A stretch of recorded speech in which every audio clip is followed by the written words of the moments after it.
Bienvenue sur Africa 24 dans cette nouvelle édition du Non-Stop Info. Voici les titres de l'actualité.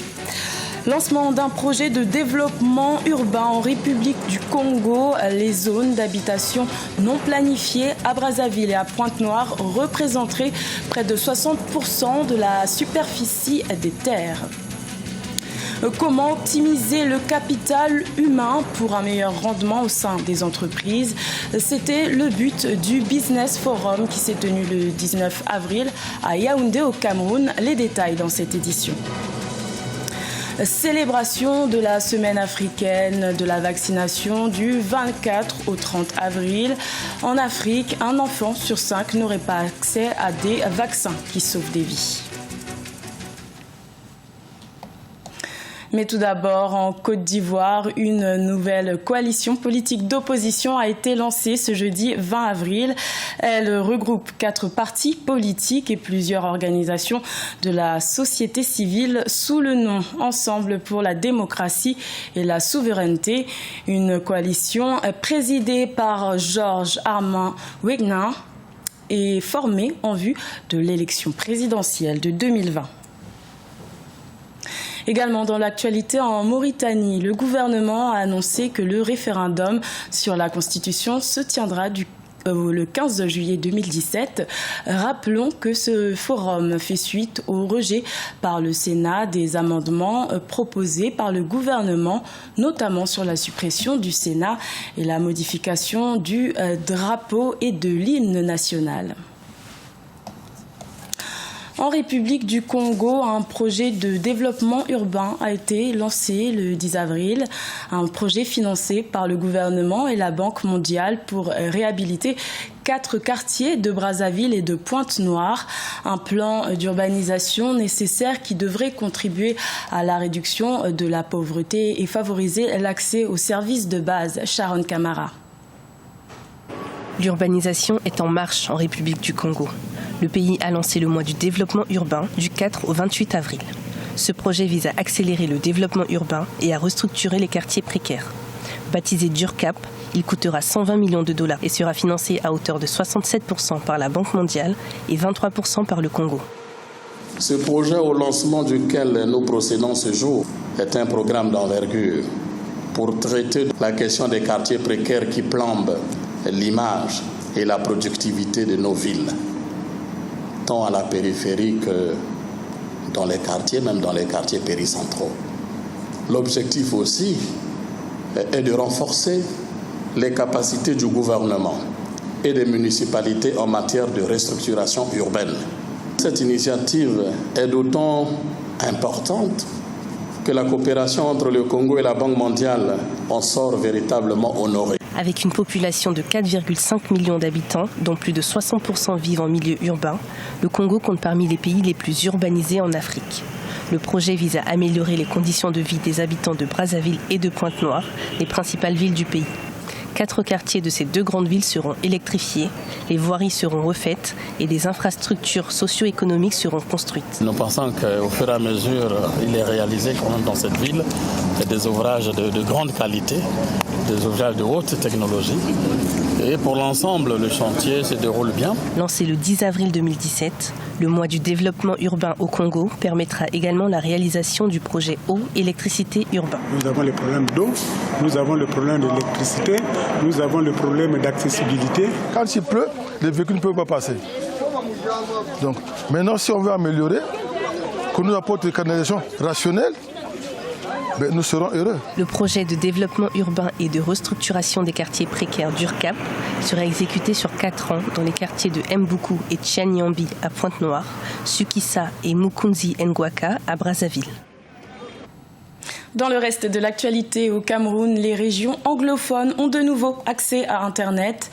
Le président Paul Biya a ordonné ce jeudi 20 avril le rétablissement de la connexion Internet dans les régions du nord-ouest et du sud-ouest. Ces 2 régions ont été privées d'Internet depuis le 17 janvier 2017 suite au mouvement de contestation entamé en novembre 2016 pour réclamer une plus grande autonomie. Miser sur le capital humain est un enjeu stratégique pour la pérennité des entreprises africaines. Au Cameroun, plus de 30% des chefs d'entreprise auraient eu du mal à dénicher des talents en 2015. Pour y remédier, un business forum s'est tenu le 19 avril à Yaoundé. Reportage de notre correspondante Viviane Baoken. Le Cameroun a pour ambition de devenir un pays émergent à l'horizon 2035. Pour réaliser cette vision, la formation du capital humain a été identifiée comme l'un des enjeux majeurs de développement.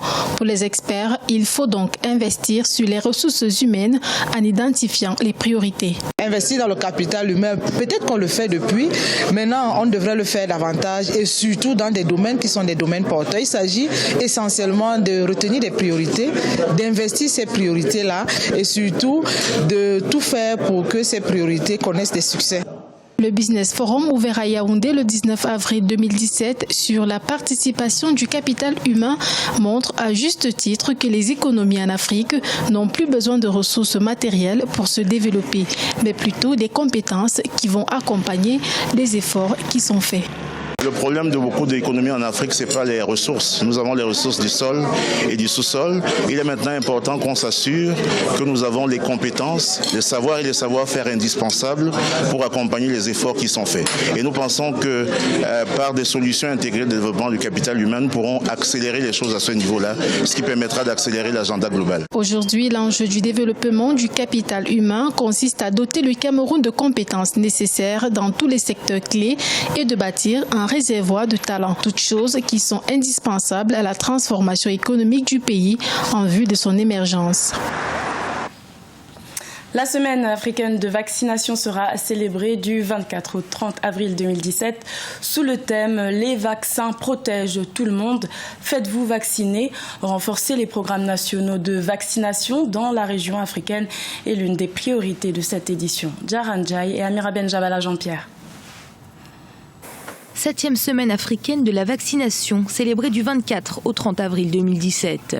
Cette initiative offre aux pays et aux partenaires une occasion exceptionnelle de renforcer les programmes nationaux de vaccination à travers des actions de plaidoyer et de partenariat. Organiser comme ça pendant une semaine une vaccination sur tout le territoire et dans plusieurs pays, ça permet de mettre un peu l'accent. Quand on sait qu'il y a encore des maladies comme la rougeole, la rubéole et le tétanos maternel qui causent encore des ravages dans nos pays, alors que sous d'autres cieux, ce sont des maladies qu'on ne voit plus. Non, c'est une excellente initiative. La vaccination permet de sauver des millions de vies et est largement reconnue comme l'une des interventions sanitaires les plus efficaces et les moins coûteuses. Pourtant, aujourd'hui, le nombre d'enfants qui dans le monde ne sont pas vaccinés ou qui le sont insuffisamment est encore de 19,4 millions. D'après l'Organisation mondiale de la santé, la vaccination prévient 2 à 3 millions de décès par an, mais on pourrait éviter 1,5 million de décès supplémentaires si la couverture mondiale était améliorée.